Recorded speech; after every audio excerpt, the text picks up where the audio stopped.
Good afternoon. I think we'll go ahead and get started. I want to welcome you to today's Solar at Scale webinar. Today's topic is siting solar on brownfields and underutilized lands. Kelsey, if you can go to the next slide. My name is Deb Perry. I am the Clean Energy Program Director at the International City County Management Association, or ICMA. For those of you who may not be familiar with ICMA, we are the professional association for those who serve as professional managers and executives in our cities and counties. For the past 5 years, we have partnered with the American Planning Association on a project we call Solar at Scale. And we are working to provide resources related to large-scale solar and ultimately improve outcomes for local governments associated with these projects. This work is funded by the Department of Energy. I want to just start with a few logistics to get us started. Today's webinar will be recorded and it will be available both on ICMA's YouTube channel as well as the energyready.org website. At any point during today's presentation, you're invited to put questions into the Q&A box, which you should see the link to that at the bottom of your screen.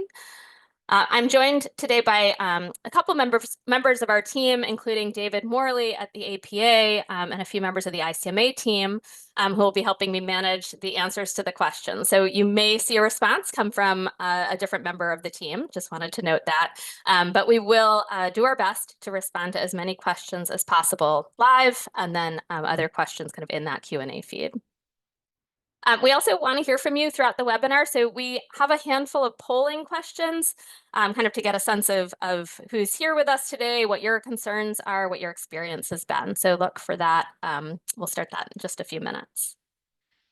Lastly, for those of you who are planners and have joined us today, you can receive credit for AICP.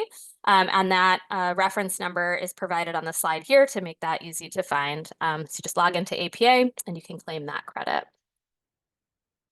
So our agenda today, I will get us started introducing the Solar at Scale project and giving kind of a primer or overview of the topic here. We have with us today Kurt Prinsick from CEP Renewables and Nils Johnson from the Nature Conservancy, who are going to share with us their experiences, resources, and advice for getting projects going on brownfields and underutilized land. And then we'll have plenty of time for questions at the end. So our first polling question, as promised, we'd like to get to know you. So what best describes you? And I think Kelsey's going to launch this. So encourage you to go ahead and get your responses in. We will keep this open just for maybe 30 seconds or so. But are you an elected official or appointed official? Are you city, county government staff? Are you a consultant? Are you with the solar industry or an environmental advocate, a landowner, or maybe just an interested or concerned resident? So we'll keep it open for a few more seconds. Get your answers in.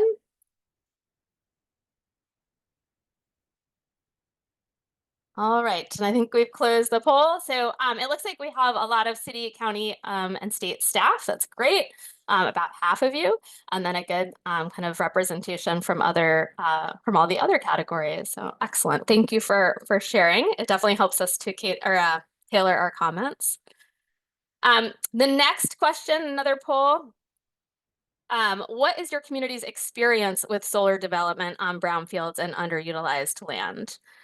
So Kelsey will go ahead and open that one. Have you already identified brownfield sites to consider for solar development? Have you perhaps assessed the feasibility of solar on a site? Have you actually issued an RFP? Have you completed a solar project on a brownfield or underutilized property? Or is this topic entirely new and you're just getting started? So again, we'll leave it open for maybe 10 more seconds. Get your answers in.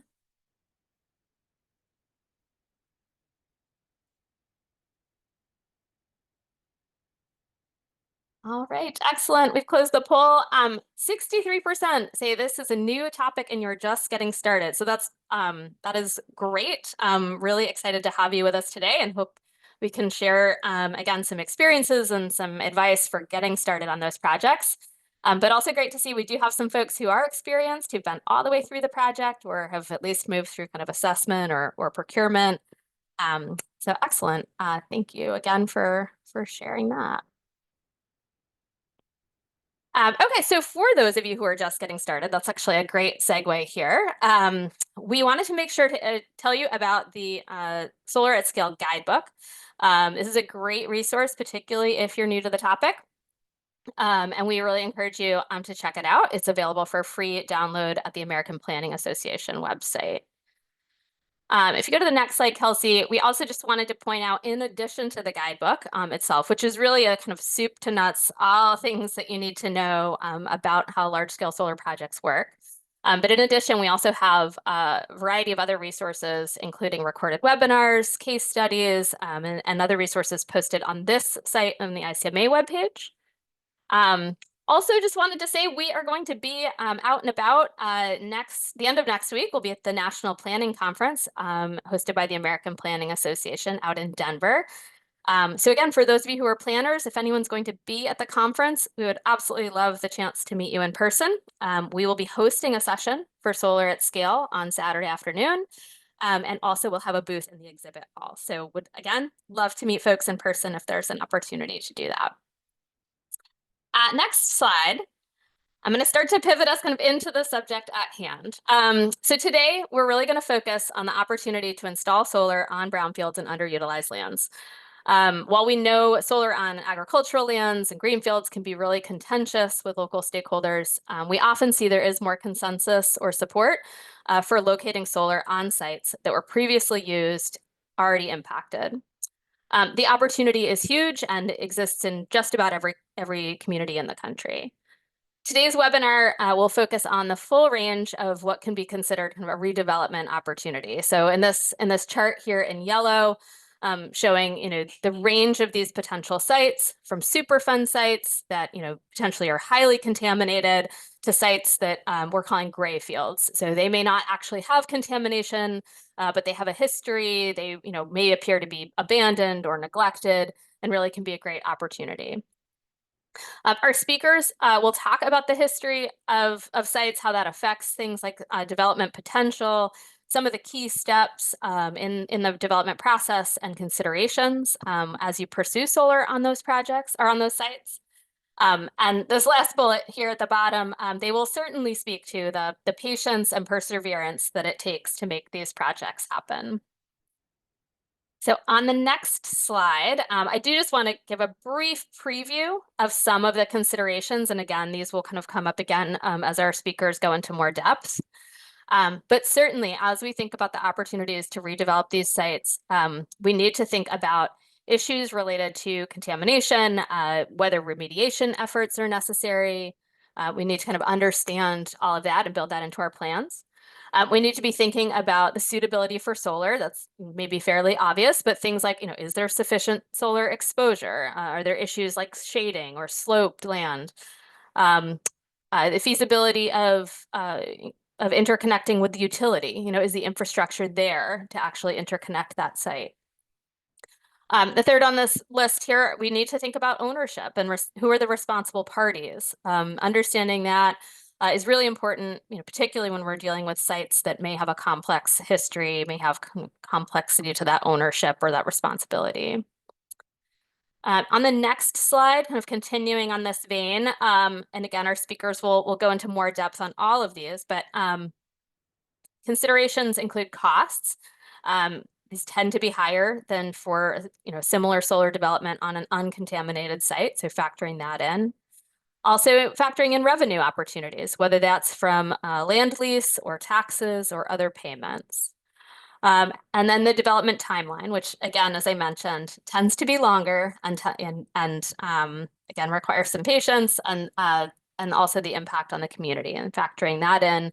How will it change this site, and how will that change how it interacts within the larger neighborhood or community that it's a part of? So on the next slide, just before I hand it over to our presenters, I do want to cover a couple of other resources, particularly for those of you who work in local government, and it looked like many of you did. So ICMA is able to offer free technical assistance on a range of topics related through our Energy Ready programs. So this includes SolSmart, which I believe many of you are familiar with. We saw some familiar communities on the list of registrants. SoulSmart has been around for more than 9 years. It's funded by the Department of Energy, but it allows us to really help local governments improve things like local planning, zoning, permitting, as well as to offer more in-depth TA. So we, through SoulSmart, can do things like support on solar procurement, assessing solar opportunities, or doing basic site basic assessments throughout the community. We aren't doing engineering studies, but we can certainly help to assess opportunities.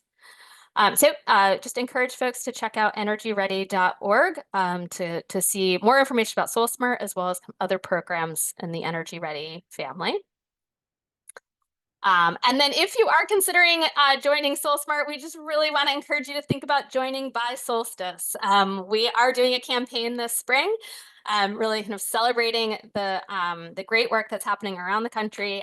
So encourage you to think about joining SoulSmart by solstice, which is June 20th.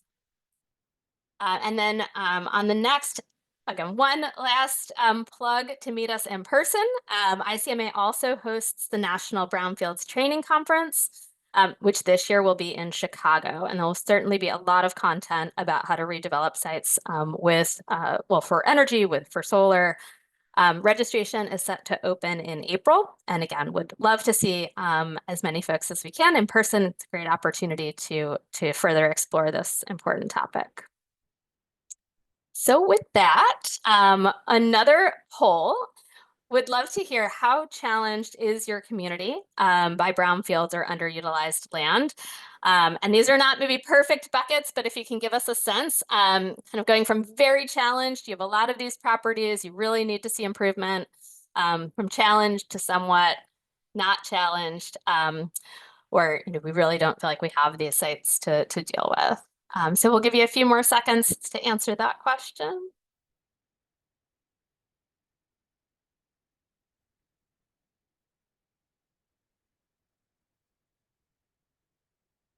All right, and we're going to go ahead and close that poll. So it looks like really kind of run the gamut here with a 20 to 30% kind of in each of the categories, except for that last one, which is right.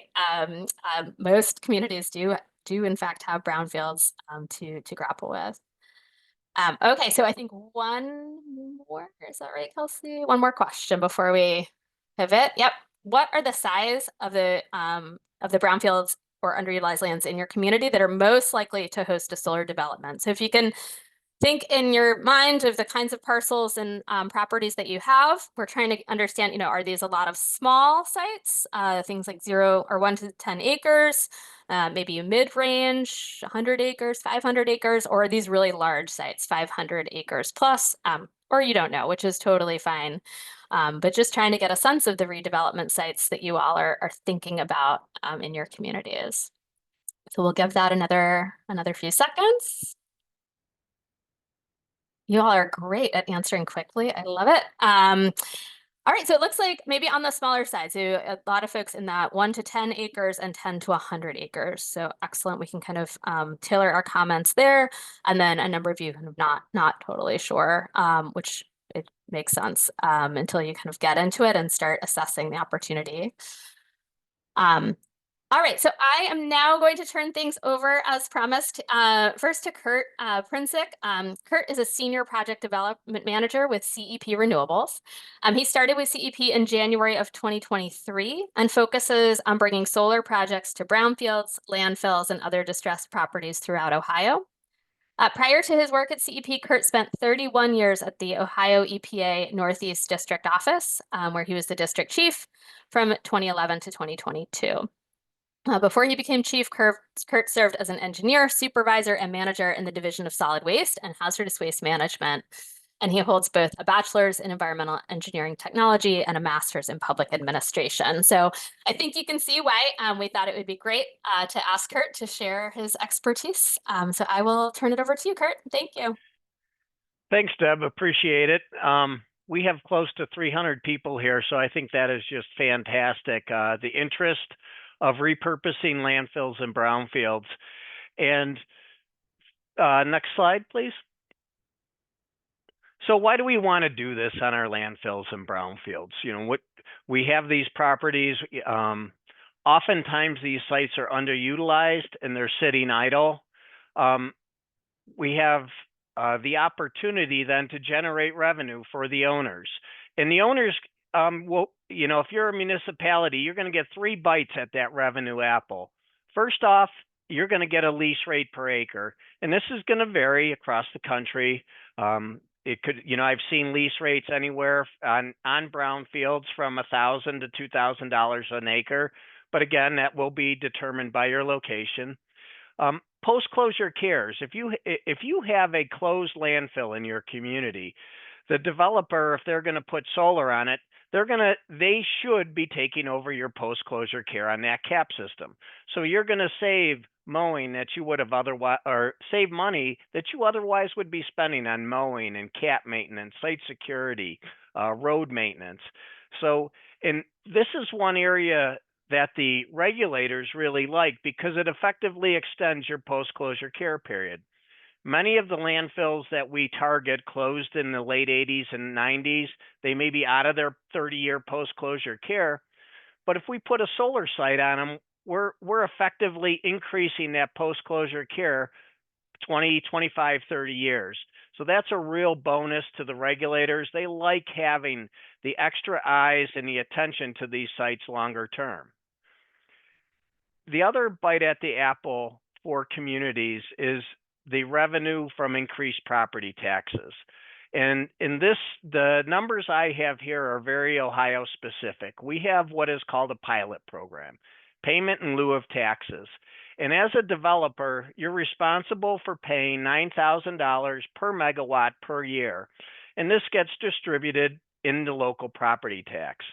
So I'll give you an example. The site that you see on my screen there, that's the city of Brooklyn. It was the first landfill to solar project in Ohio. CEP did not do that project, but I was with Ohio EPA and helped the environmental permitting when I was there. But as a municipality, Brooklyn doesn't have to pay property taxes, but that developer does. So they're paying for a 4 megawatt project, they're paying $36,000 a year. Is that generational money? No, but it's money they otherwise would not have had. And in some cases, if you have a 10 megawatt site on a landfill or brownfield, that can be meaningful money to a small community. You also have your benefits to the grid. We're going to be reducing transmission and distribution losses, and we'll improve grid stability and reliability. There's always the bonus also of the environmental impacts. We're generating clean energy. And as Deb indicated, there's generally less opposition. Your local officials, elected officials, even residents understand that these projects, these properties are limited in what you can do, and sometimes solar development might be the best option. Next slide. So you have this site in your community and you're wondering if it is viable. Well, there's a few things, boxes to check right off the bat that can help you answer those questions. First of all, it has to be relatively flat. And in order to do a community solar or virtual net metering project, you generally want, 10 to 12 acres. You can probably do something at 10 acres.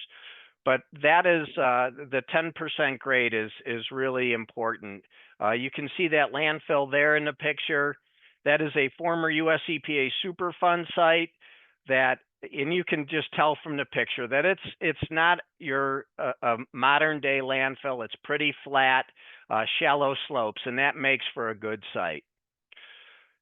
If you're going to be connecting to your distributed generation through community solar or virtual net metering, you need to have proximity to three-phase electric. You are going to be placing your electric on the local distribution circuits. So without that proximity to three-phase, you could have the best landfill, the best area, perfect slope, but if you don't have access to three-phase, you may not have a project. In some cases, you may need substation access. So depending on the site, a substation may be necessary, or access to it.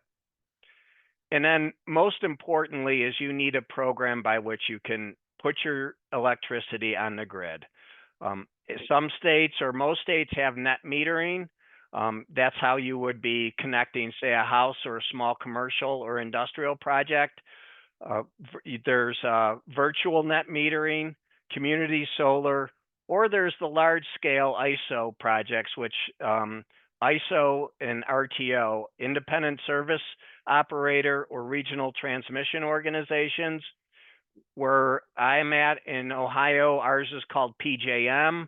There's others out there. ERCOT is in Texas. MISO is another one. So those are your very large regional distributors of electricity. And just, if you could go back, please. Let's see. Go back one. Yeah, there we are. Just on the virtual net metering community solar, some states have those in place, some don't. So you really need to see what might be available in your state or community in order to do a site. Next slide. So in terms of development, there are over 10,000 closed landfills in the United States, and they could generate an estimated of 60 gigawatts of solar capacity. We nationwide have seen an 80% increase in solar on landfills in the past 5 years, and I can assure you that is going to be going up. I know lots of developers are out there, and they are looking at landfills and brownfields for development options. Excuse me. Then you have over 450,000 brownfields, and many of these may be suitable for solar development. When I worked at Ohio EPA, I always wanted to get the highest and best use for our brownfields. If we can put a manufacturing on there, if we can put something that's going to generate jobs, great. But there are many brownfields out there that just are, because of contamination or other economic reasons, where solar is the highest and best use, and we really need to take advantage of those on those brownfields. Other distressed sites include mine lands or industrial rooftops. So there's lots of opportunities out there. And my hunch is all of you have sites in your community that could be prospective sites. Next slide. This is a very Ohio specific slide, but I just wanted to point it out because I think this exists throughout the country. In Ohio, you look at that map that represents our historic landfills. It's almost, in the neighborhood of 1,000 landfills. Ohio EPA then estimates around 4,000 brownfields. So in brownfields and landfills, potentially 500 sites, distressed sites. So let's just, we click our heels today and we can take 10% of those sites and we're going to put 5 megawatts on each site. That would generate 2,500 megawatts or 2.5 gigawatts of electricity. And that would be evenly spread on the DG system across the state, helping with grid stress, helping with reliability. This would equate to almost $5 billion of private equity coming into Ohio. And I mentioned that pilot revenue earlier. Those 2,500 megawatts would generate over $22 million in pilot revenue annually. So you can see how it is a win-win-win for everyone. The community wins with increased taxes. If you're a municipality or the owner of the landfill, you get increased tax revenue, and then we have the positive effects on our distribution system and our electric grid. Next slide. I want to point out, just so you understand the different sizes, large, medium, and small, that might come in in these types of projects.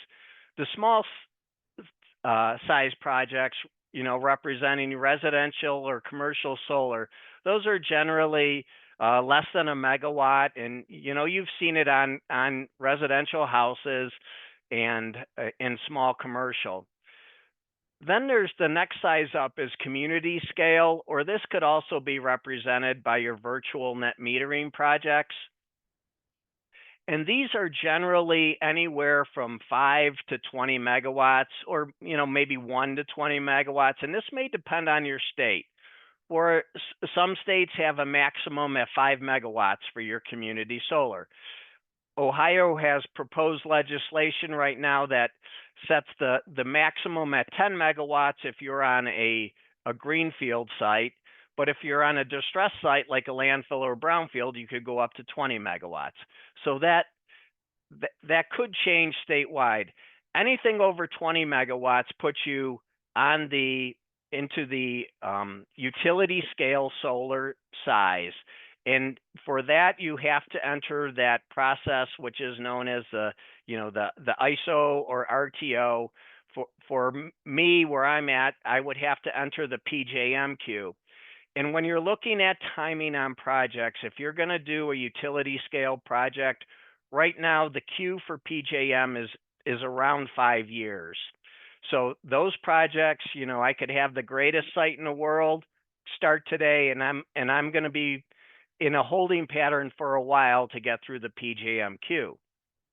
Now the community scale or the smaller projects, those can go much faster. We're looking at 18 months to 24 months to get a project from start to finish. So you could be making, definitely have a better chance of getting those projects started sooner.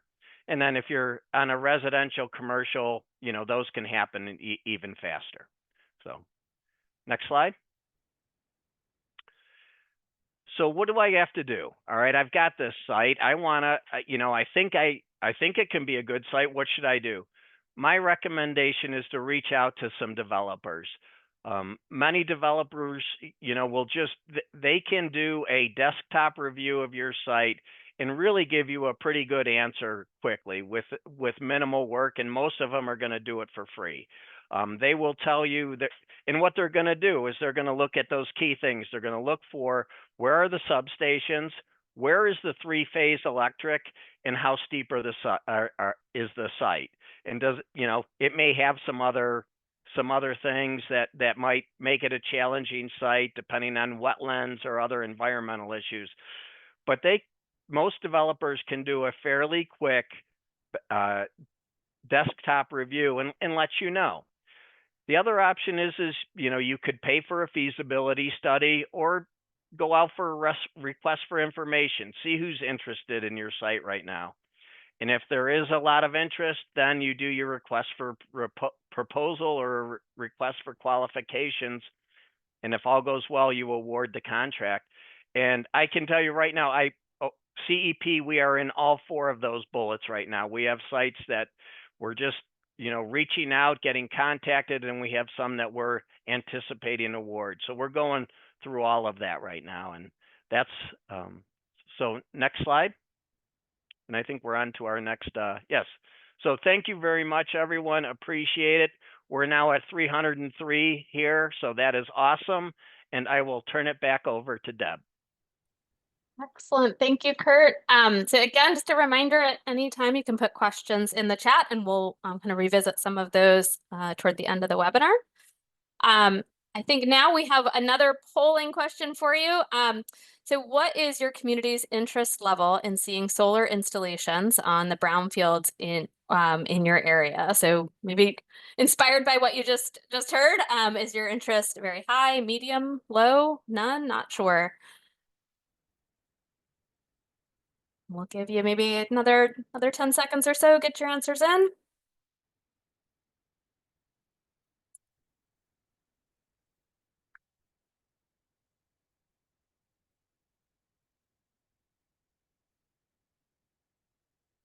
All right. Excellent. Looks like we are mostly in the high to medium range, with some folks not quite sure. So let's continue. So our next speaker is Nels Johnson.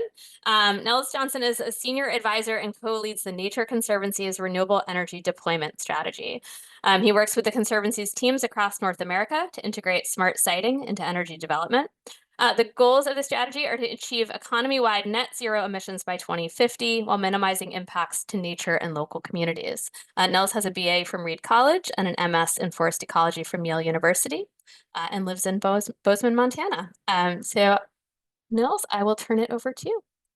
All right, thanks, Deb, and thanks for this wonderful opportunity to share some of our experience with all of you. And we've been working on this topic for the last 5, 6, 7 years, and we've distilled what we've learned in a report that we published last year called Mining the Sun. You can find it online. I think we have a link at the end of the presentation.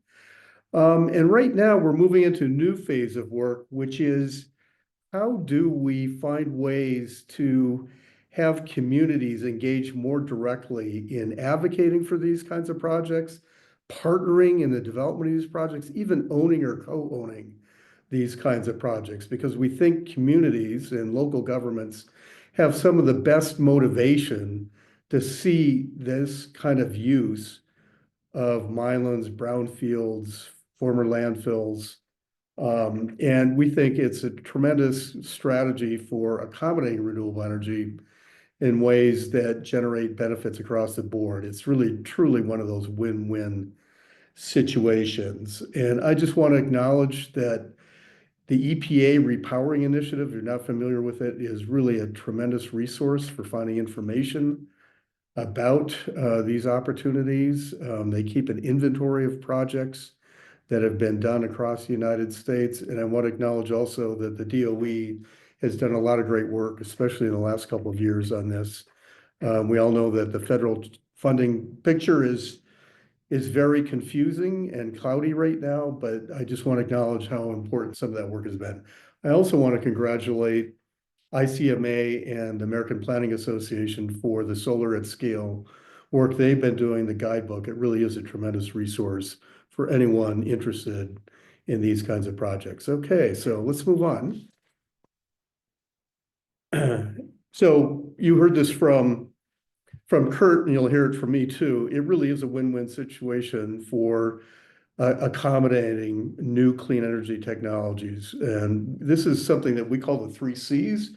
You know, with clean energy, we would like to see kind of a balance of outcomes and benefits that come from it. That is for climate, for conservation. And the reason that's a benefit that can come from these kinds of projects is by developing on minelands and brownfields, we're not necessarily converting forests or prime agricultural lands for energy generation.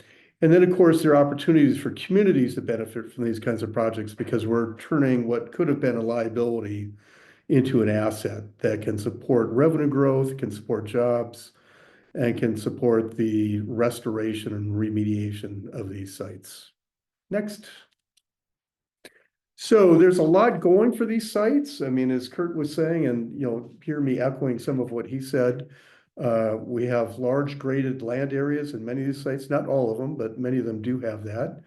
They're frequently close to transmission because they may have had power to them because of their land use history and their industrial uses before. They often have roads, they often have infrastructure. So they're already accessible. They can be zoned for energy development already because they're often classified as industrial properties. We have seen these kinds of projects help to increase property values nearby. It's always a concern of local residents is what is that property that is a former landfill or a brownfield doing to my property value? This is one strategy for helping to address that challenge. And of course, as I mentioned, it's an economic development opportunity. And at least recently, we've seen an increase in federal and state government incentives and programs to help with the development of these sites. Again, some of that is murky at present, but even if some of the newer programs were to go away, there are still programs there, for example, the Abandoned Minelands Fund or the Brownfield grants that EPA has that would still be available for helping to develop these kinds of projects. Next. As Kurt was saying, there is a lot of potential across the United States. EPA has inventoried at least 130,000 mineland and brownfield sites across the US. that are at least technically feasible. That's an area about 20 million acres in the size of South Carolina. Yet there only have been a relative handful of projects, 530 now, that EPA has in its EPA repowering tracking matrix. Most of those are very small projects on landfills, typically less than 5 megawatts in size. But we are seeing some changes in that, and I'll get to that in a moment. But if we were to fully develop that potential that EPA has identified as being technically feasible, we could generate as much as 715 gigawatts of energy, principally through solar. That would be enough for supplying something like half the households or more than that in the United States. So really a really tremendous opportunity. Next. But of course, there are challenges. I mean, if these sites are so great, why aren't there more of them? And why aren't there more bigger ones? And why aren't they more widespread than they are today? And that's, we have to be realistic that they are challenging. So often it's not clear who has the ownership control, the site control of the property. That can often be a challenging situation. That's a little bit different when it's municipalities or counties that own landfill sites. But in many brownfield or mineland situations, that site control question is not always so clear. There are cleanup costs associated with most of these sites to varying degrees. That can create permitting delays, make it more unpredictable in terms of how long it will take to get permits before development can move forward. There often have to be more environmental site assessments. So for example, a typical greenfield site, let's say a cornfield, might only need a phase 1 environmental hazard assessment, but something that was a former brownfield is going to need a phase 2 environmental hazard assessment, which is more in depth and more expensive to conduct. And of course, there are concerns about public health risks. If there are contaminants that could be dislodged during earth moving and things like that. And then there's some of these other things, including what does it do to the local community and its impact? Local communities are always concerned with what's going to happen with these sites. There could be geotechnical factors, which means, for example, the soil is not consolidated enough to support a structure on it. And so you have to take action to address that geotechnical issue. And then, of course, there's the potential cost differential between a greenfield and a brownfield site. So next. So as I mentioned, our work now is starting to focus more and more on, how do we get more communities engaged? How do we help them become partners and advocates for this kind of development?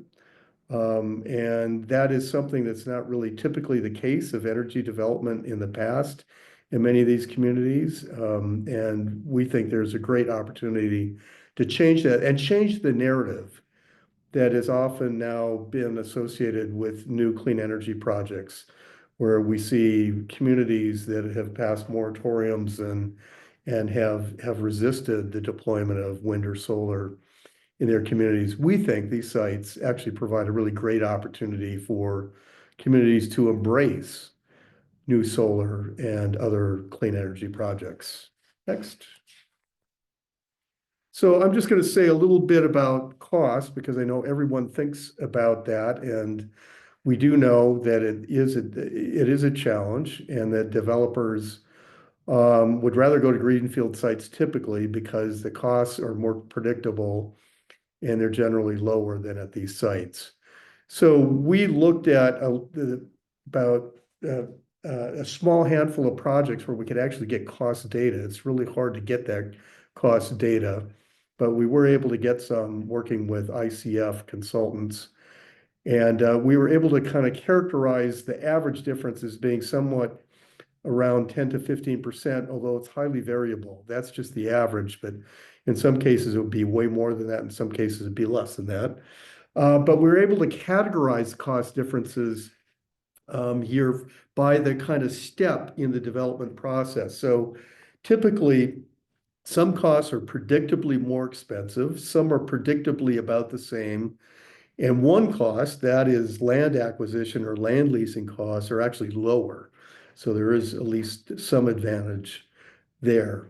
Now, there have been incentives, as I mentioned earlier, that have been passed by the federal government and the IRA to help address this. For example, the 10% production tax credit that goes to projects that are situated in what are called energy communities and communities with brownfields. So that helps to dispel or offset some of that increased cost. And there may be other programs as well that can help to offset those costs. Next. So we have directly engaged ourselves over the last few years in developing projects, either on our own land or in partnership with other organizations. And so two of those most prominent experiences we have several others that are in the development phase that we can't talk about publicly yet, but the first one is a Cumberland Forest project that's in Virginia, Tennessee, and Kentucky. We own 265,000 acres of really high value conservation lands there, but some of those lands mixed in with the forests and the mountains in the southern Appalachians there are former coal mine lands. And so when we've been talking to communities near those places, they have been interested in economic redevelopment opportunities for those former mine lands that we now own. And one of the things that came up was solar energy. And so now we have issued 3 different leases to 3 different companies, Dominion Energy, SunTribe, and just most recently to UNG Energy. And we now have 500 megawatts worth of projects being developed on those mine lands, both solar panels and battery storage, which is really tremendously exciting. And then we've helped to match up Bright Night, which is a solar developer, and Rivian Energy, which is the new electric truck company that is buying clean energy for its manufacturing and other facilities. And together they are developing the largest project on a mine land in the world that we're aware of. It could be up to 800 megawatts when all is said and done. And we've helped to kind of bring those 2 partners together to advance this project in Eastern Kentucky. So those are places where we're gaining direct experience. And so the work that we're doing now is documenting and capturing that experience and the lessons we're learning so that we can share it with others so that they can benefit from some of the trials and tribulations that we're experiencing as we move forward with these projects. And I'm just going to hit a few high-level takeaways. I'm not going to get into a lot of detail here, but these are some of the things that really come out for me after having managed this project now for the last 4 or 5 years. One is just a growing interest in these sites. Just the evidence of that is with the number of participants in this call, 300 participants, 525 registrants for this.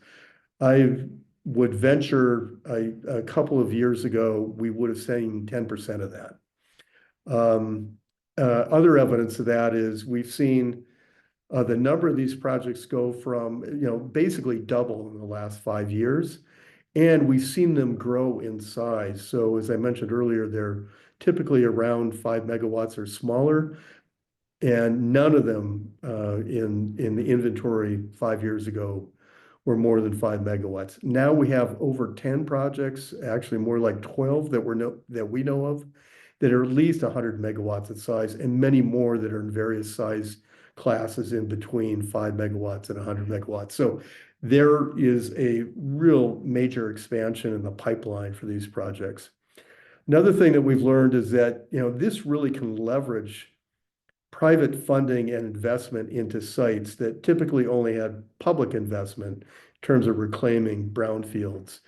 And it can leverage a lot of money. One example of that is when DOE announced it was soliciting applications for its demonstration program on minelands, a $500 million grant program, which again may or may not move forward under this administration. But it brought a commitment of $27 billion in private capital to invest in sites for the 98 applications that came to DOE. So that just shows a tremendous amount of leveraging public funding, leveraging private funding to help transform these sites, which is really terrific. One thing that EPA has learned, and we've seen this too in our experience, is that incentives are good, right? You want to offset that 10 or 15 or 20% increase in cost. But one thing that's really critical to developers is streamlined, predictable permitting. And EPA has documented the states that have incentives and documented the states that have streamlined permitting. And what they found is that the 12 states that have incentives have almost all the projects, but of the projects that are in those 12 states, 3 states have over half of them, and it's because they have streamlined permitting, we think, because the other states don't have it. So that's really, really clear evidence that the permitting process is vital to developers wanting to develop these sites. Another thing we've learned is that stormwater management is critical. That's critical for all projects, but usually more critical at these projects for a variety of reasons. Soil compaction, the previous land history, the topography are often different than a greenfield site. And so the stormwater management can be more complicated. And then the final thing is communities want different things out of these projects. They don't all want the same thing. You have to be listening to them and attentive to what they think they would like to get from these projects earlier rather than later. And that provides a lot of ability for these communities to really get behind these projects and support them. So I'll leave it there, and hopefully we have time for questions. Excellent. Thanks, Knowles. We do have several questions in the chat, so I'm gonna tee those up. I think I'll start with a question I'll direct at Kurt. And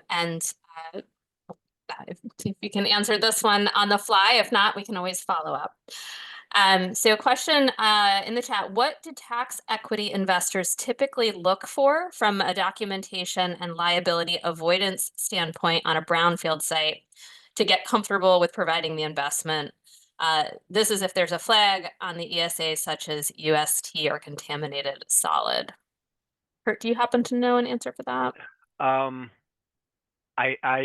I would struggle with this one. This is not my expertise. I could certainly help find the answer. But generally, you know, when we work through our projects and we get our environmental improvements, that goes a long way. Having agency, US EPA, local regulators approving these projects, that certainly gives comfort to your tax equity investors because they know it's been approved. And then I just think we're doing a lot more of it.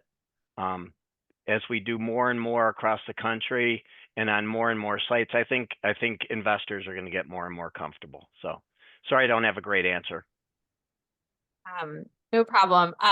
Maybe another one, slightly different angle here. Are there opportunities on large closed fracked sites where there's electricity access or and 10 acres or more? Are there any examples that either of you know of? My experience with the frack sites is that most of it is below surface. So the well fields are relatively small, only 4 or 5 acres, but then everything else happens underground.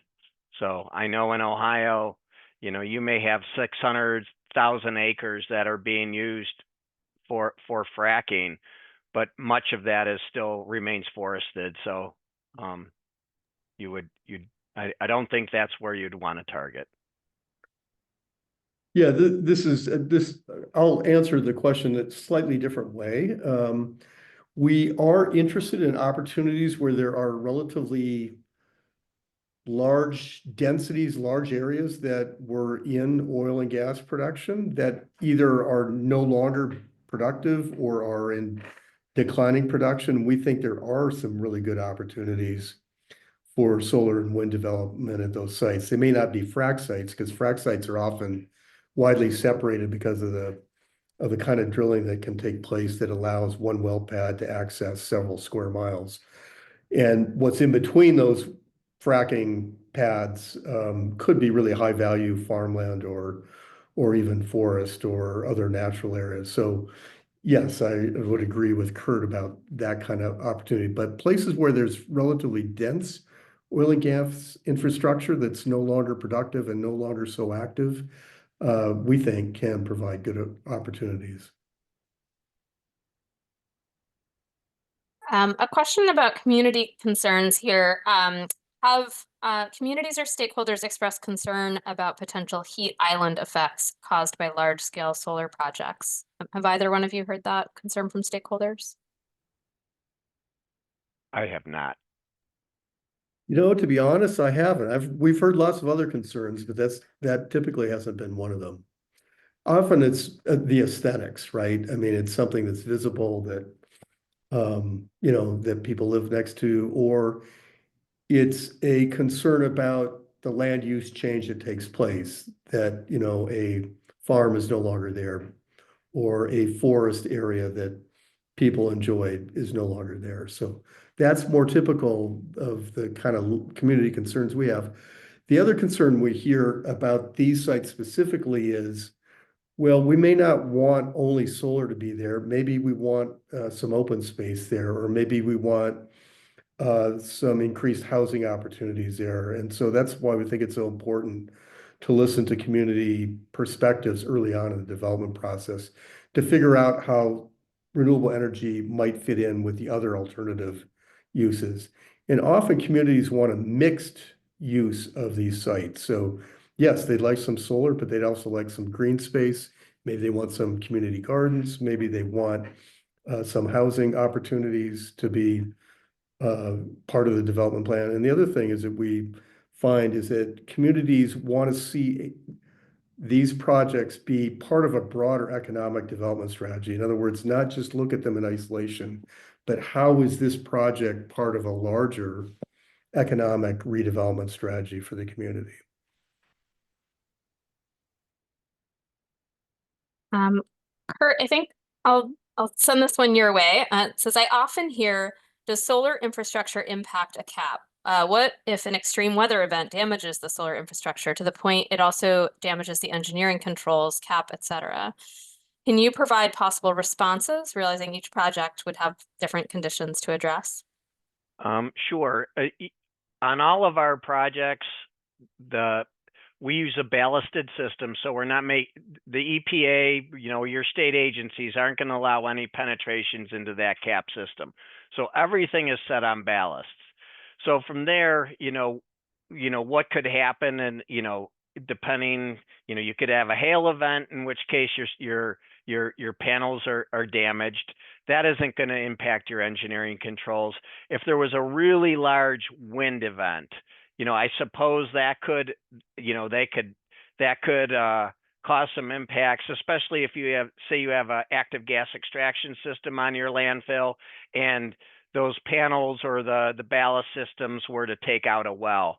But I haven't seen that happen. I know on our sites, the size of the ballasts are based on what you would expect for your maximum wind loads that could occur. And, those are going to vary from Ohio to, say some states that are more subject to hurricanes.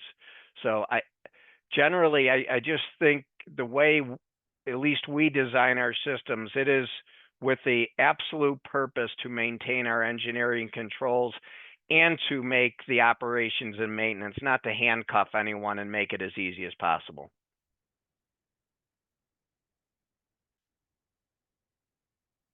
Hope that answers the question. Yes, thank you, Kurt. Did either one of you have any experience with floating solar that you can share?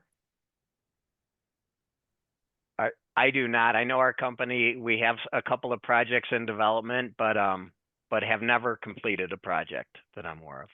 We're looking at it, and we're looking for a site where we might be able to partner with a developer to develop one of these projects. It's a pretty exciting new arena for renewable deployment. There are a number of companies now that are specializing just on floating voltaic opportunities. And of course, municipalities that have water storage facilities or water treatment facilities, might be good candidates for those kinds of projects.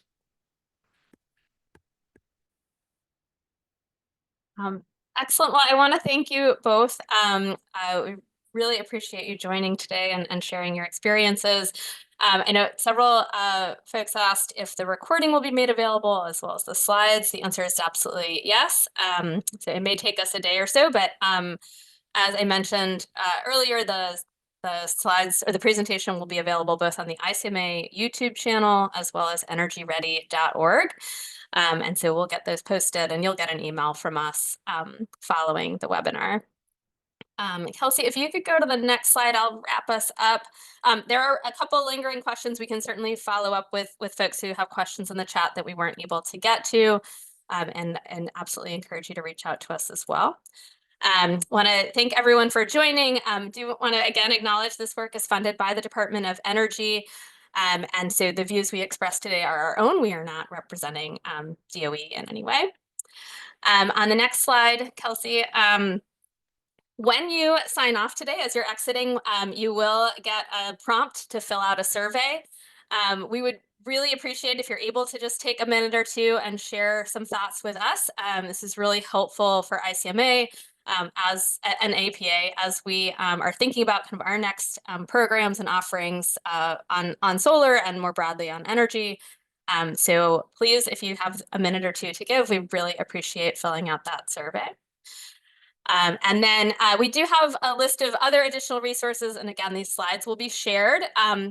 I wanted to make sure to mention EPA, and I know they've been mentioned a couple of times today, but absolutely the work that has been done through repowering and many of the tools and assessment things through the EPA Brownfields work are great resources. So we provide those links here and absolutely encourage folks to go and check those out. Again, in partnership with EPA, ICMA hosts the National Brownfields Training Conference in August in Chicago, and would love to see some of you there. So with that, I think we are done. And again, the relevant links to things like the guidebook and Kelsey has provided her email here for those of you who want to follow up and ask for more information. And I want to thank you all again and our speakers for joining us today, and have a great afternoon. Thank you.